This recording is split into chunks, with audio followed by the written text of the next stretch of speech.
la invitación a este evento, pues realmente una invitación que sí de veras agradezco, porque es una labor titánica organizar un evento, sobre todo a estas distancias que nos quedan en Yucatán y toda la logística que implica todo eso. Muchas gracias a Cristina de Santelis, ¿no?, por todas sus amabilidades. Para recordar, el título de la ponencia se llama, perdón, creo que ya te voy a ayudar ahí.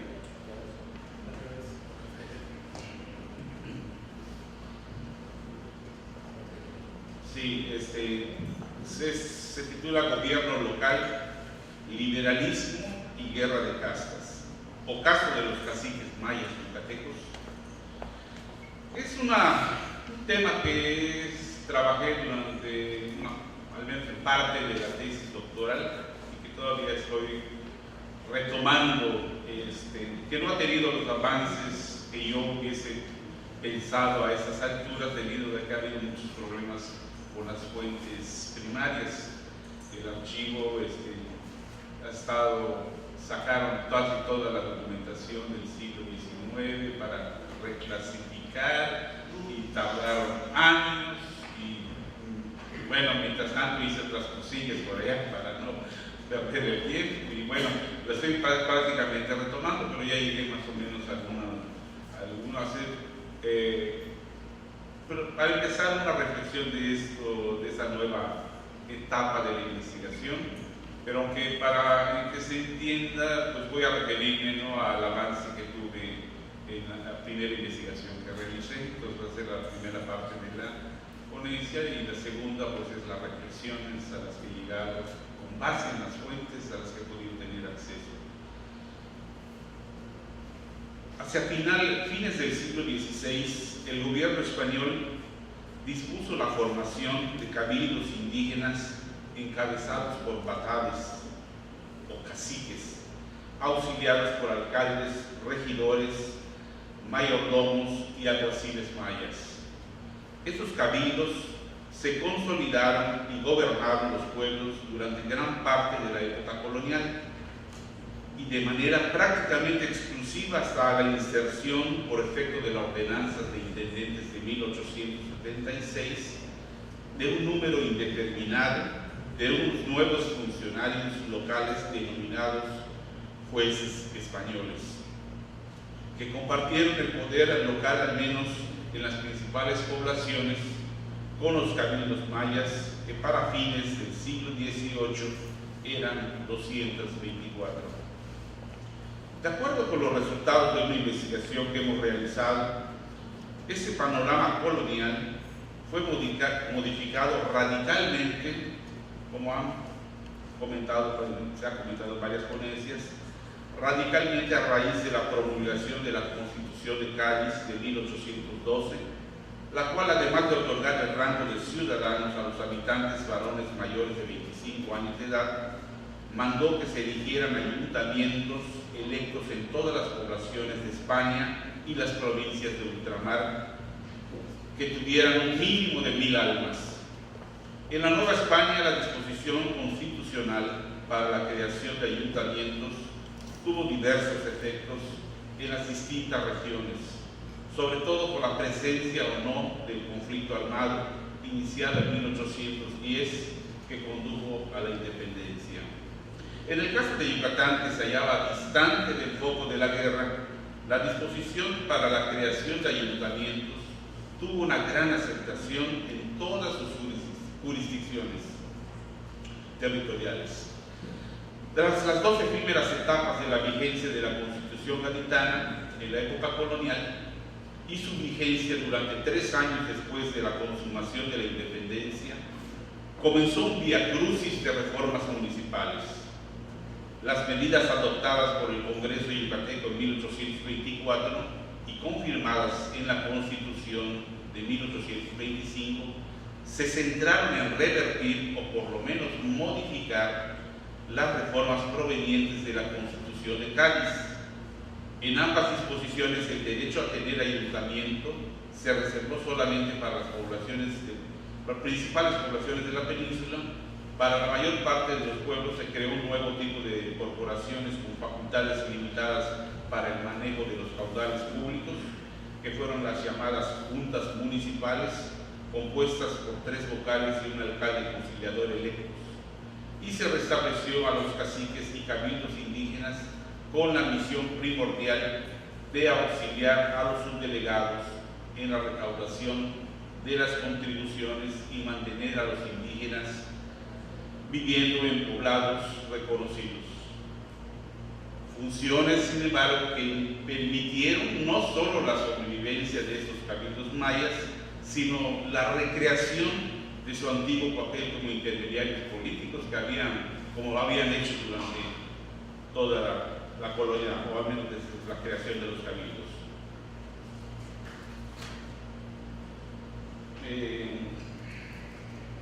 En el transcurso de la primera mitad del siglo XIX, las corporaciones municipales, a diferencia de los cabildos indígenas, continuaron sufriendo modificaciones estructurales importantes. El centralismo instaurado en la península en 1837 llevó más allá la reforma municipal mediante una restricción del derecho de los pueblos de ayuntamiento, anulando también las juntas municipales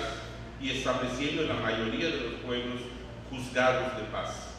que además de prescindir de procesos para la elección de sus componentes, limitó cada uno de ellos a 2 funcionarios, un juez propietario y un suplente, designados por las autoridades del distrito y del partido, que eran los llamados prefectos y subprefectos. Por el regreso de los federalistas al poder a fines de 1839 y su subsecuente constitución en 1841, se abrieron las expectativas para algunos pueblos para contar con ayuntamientos bajo el innovador sistema de elecciones directas. Pero las juntas municipales no volvieron a figurar como órganos de gobierno. En su lugar se establecieron alcaldías, cuyo número de componentes de elección directa fueron de acuerdo con el número de habitantes, y para las poblaciones pequeñas, incluidos los ranchos que no eran de propiedad particular, se eligieron juzgados de paz similares a los establecidos durante el centralismo, excepto que su designación no fue por la voluntad de los prefectos y subprefectos, sino por la vía de las elecciones directas. No obstante las frecuentes modificaciones, las corporaciones, o en su caso las autoridades municipales con base criolla o mestiza, tuvieron un arraigo importante en la península, pues no solamente se mantuvieron desde su creación en 1812 como ayuntamientos, sino que se registraron un incremento con el correr de los años. La presencia indígena en esas instancias de gobierno, si exceptuamos las 2 épocas del constitucionalismo garitano, en la que los mayas tuvieron una participación muy importante en muchos pueblos formando ayuntamientos, fue prácticamente marginada de los órganos mayores, como eran los ayuntamientos, y también, aunque en menor grado, de las medianas, como fueron las juntas y las alcaldías municipales. Pero tuvo su mejor opción en las menores, es decir, en los juzgados de paz. En ese sentido, podemos decir que los mayas sufrieron en un lapso de poco más de 3 décadas un desplazamiento como autoridades municipales de poblaciones importantes hacia las menores, donde su presencia todavía era notoria hacia 1846. Su participación, inducida o no, en los procesos electorales siempre fue importante para la legitimación o impugnación de los resultados. Sin embargo, no podemos decir que en la península tales procesos se hayan caracterizado, menos después de 1824, por ser contiendas de carácter étnico, es decir, que la lucha por los puestos se haya entablado teniendo a los mayas como adversarios de los criollos mestizos. Un factor importante para eso fue el restablecimiento de las repúblicas o cabildos indígenas en todos los pueblos cabecera, que, amén del poderoso interés y ventajas con las que contaban los grupos criollos mestizos, de los pueblos para asumir los puestos de las corporaciones municipales, prácticamente delimitó los espacios en los que los dirigentes mayas podían vincularse a la red de gobierno y fungir como intermediarios de la población adscrita a ellos. Incluso en los procesos electorales en los que los caciques también tuvieron la oportunidad de negociar su participación. Si tenemos en cuenta que el proceso de municipalización en tiempos de relativa paz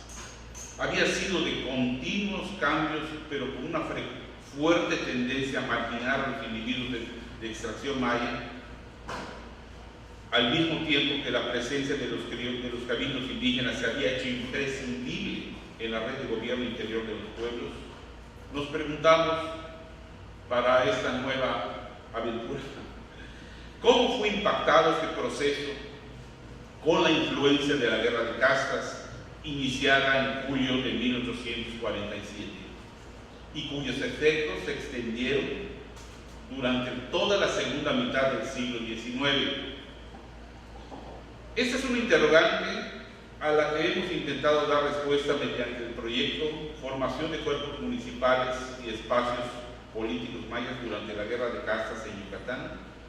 que va de 1847 a 1869, que actualmente desarrollo. Sin embargo, las fuentes primarias han constituido un enorme reto, pues existe una gran diferencia entre el contenido de la documentación de los años anteriores a la Guerra de Castas y el de los años consiguientes a este conflicto. Creo importante recalcar que mi proyecto se centra en lo acontecido en los pueblos que retornaron al control del gobierno después de los momentos álgidos de la guerra, y que es donde pretendo dar cuenta de lo sucedido con el gobierno de estos pueblos. No se ha necesitado realizar un gran esfuerzo para captar a través de las fuentes legislativas las medidas que adoptó el gobierno para moldear el régimen interior de los pueblos, para adaptarlo de acuerdo a sus intereses y así intentar controlar a toda costa a la población maya. En ese sentido destacó el hecho de adoptar el régimen vigente en la época colonial, con lo que se revirtió todos los avances de corte liberal que se había experimentado en la primera mitad del siglo XIX, con la creación de ayuntamientos y otras variantes de corporaciones municipales de elección. De ese modo, los pueblos yucatecos, a excepción de las cabeceras de partido, quedaron bajo el gobierno de jueces de paz nombrados por el gobernador, que debían contar con el auxilio de los cabildos mayas, con integrantes designados por el mismo funcionario. El hecho de suprimir las corporaciones municipales y los procesos electorales en la mayoría de las poblaciones yucatecas fue en sí mismo un factor que repercutió en gran medida para que hoy contemos con una documentación distinta respecto al período precedente, en el que las pugnas por los cargos que se entablaban entre los grupos contendientes de los pueblos llegaban a instancias superiores para que el gobierno y, en el caso del Congreso, dirimieran y expidieran una resolución. La información de estas disputas son de gran valor porque una gran parte de ella nos permitió, en nuestra investigación anterior, ver también la participación de los habitantes mayas, incluidos los integrantes de sus cabildos en ellas. Sin embargo, por las razones expuestas, hasta fines de los años 60 del siglo XIX, este tipo de información está prácticamente ausente. Los fondos documentales correspondientes al Poder Ejecutivo y al Congreso del Archivo General del Estado de Yucatán, donde se podía encontrar, dejaron de ser fuentes ricas para el caso a estudiar. Sin embargo, lo que más me ha llevado la atención es que una intensa búsqueda de la documentación que evidencie la actividad de los cabildos mayas en otros aspectos también ha sido poco fructífera. Me refiero, por ejemplo, a aquellas representaciones que desde la época colonial instrumentaban o promovían esos cabildos para defender los derechos comunitarios ante la embestida de la usurpación o privatización de tierras. En ese sentido, concuerdo con lo que dice Florencia Malo, de que cuando un grupo logra un resultado hegemónico, las contribuciones y luchas de los grupos subalternos resultan, o al menos tienden a ser, reorganizadas, redefinidas, ofuscadas y parcialmente enterradas, y es por eso que considero que la guerra fue un gran parteaguas para que esa documentación no refleje lo que reflejaba antes. Documentación que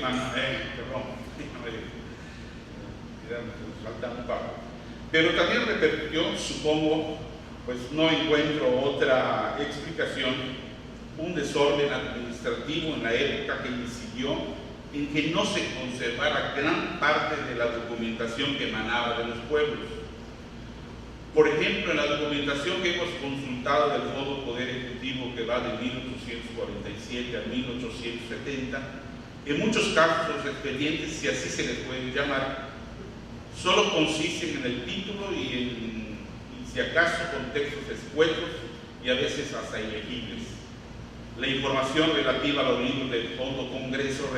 en repetidas ocasiones no son más que minutas o listado de los asuntos tratados, sin la información de lo debatido en el caso de los libros de sesiones. Ante este panorama, es decir, ante la escasa información de las fuentes que comúnmente utilicé,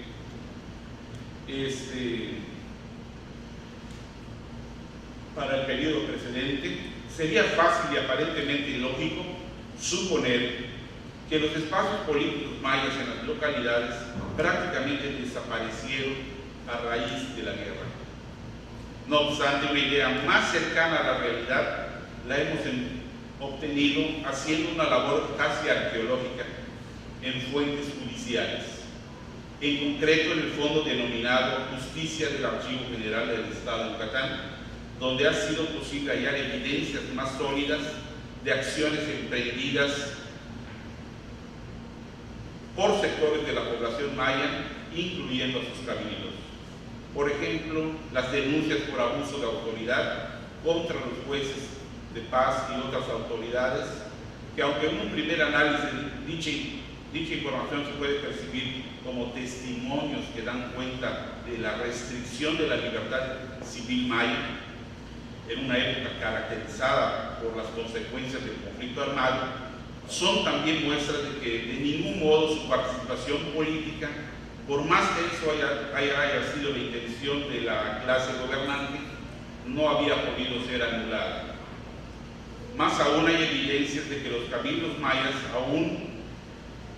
eran de considerable importancia. En las conclusiones del manuscrito de 1866 denominado Guerra de Castas en Yucatán, su origen, sus consecuencias y su estado actual, de Severo del Castillo, contiene información que nos permite tener una idea más clara de los motivos de la supresión de los cabildos indígenas llevada a efecto por el gobierno yucateco en comparación con lo que uno pudiera deducir de otras fuentes. Severo del Castillo llamaba la atención sobre el peligro que representaban los caciques que aún después de la guerra siguieron fungiendo como cabezas de los llamados cabildos indígenas o repúblicas de indios en los pueblos que aún se encontraban bajo el control del gobierno. A su juicio, tal organización era muy peligrosa porque los indios estaban habituados a ver en sus caciques una autoridad casi soberana, causa por la cual tienen estos una influencia poderosa, y bastaría que estos caciques se pusieran en combinación con los rebeldes para arrastrar a todos los indios de la península a una insurrección. Así lo veían. El recelo hacia los caciques databa desde la guerra de castas, pero el gobierno yucateco, desde antes de la guerra de castas, pero el gobierno yucateco no había podido prescindir de ellos, a pesar de tener una idea de su potencialidad Esto nos induce a pensar que las ideas vertidas en la obra de Severo del Castillo tuvieron una influencia a pesar de no haberse publicado, pues poco tiempo después, en septiembre de 1868, el gobierno decretó la supresión de las repúblicas de indios. En la exposición de motivos que acompañaba el decreto del gobierno, se decía que se suprimían porque constituían una administración privativa que no es conforme a la Constitución y a las leyes, y además porque habían sido abolidas desde 1820 y solo fueron restablecidas interinamente en 1824, con el objeto de recaudar contribuciones de los indios, así como porque los servicios de los indios que los indios prestaban a sus repúblicas eran notoriamente onerosas y perjudiciales y no producían beneficio alguno. Y por último, que la igualdad era la base fundamental de la Constitución y de las leyes de la República, y por consiguiente era injusto que en un mismo Estado una parte de sus habitantes estén gravados con cargas de que están exentos otros. Por tanto, el decreto dispuso que los ciudadanos que entonces estaban adscritos a las repúblicas indígenas tendrían los mismos derechos y obligaciones que la Constitución del Estado demarcaba a los ciudadanos yucatecos. De ese modo, la preocupación expresada por Severo del Castillo sobre la potencial amenaza que representaban las autoridades indígenas como poderoso motivo para suprimir las repúblicas quedaba encubierta en los considerandos del decreto, con el manto de la búsqueda de la igualdad que desde la primera Constitución de 1812, más de medio siglo antes, se había erigido en la utopía liberal que ahora desempolvaban para justificar el desconocimiento de los caciques y sus cabildos. Para concluir, Parrafito, solo quiero apuntar que algunos estudios de los efectos de la guerra de castas nos han proporcionado una imagen desoladora de la suerte que corrieron los habitantes mayas en los pueblos, hasta el punto de que no podían vislumbrar más que dos alternativas: la servidumbre o la extinción. Los autores seguramente tuvieron evidencias contundentes para llegar a tales conclusiones, pero es posible, como dice Carmaniani, que se esté subestimando el alto grado de coherencia, proyección y coordinación en la forma indígena, es decir, su capacidad de reconstitución, y como consecuencia se termina por caracterizar solamente su sucesiva desestructuración. Muchas gracias.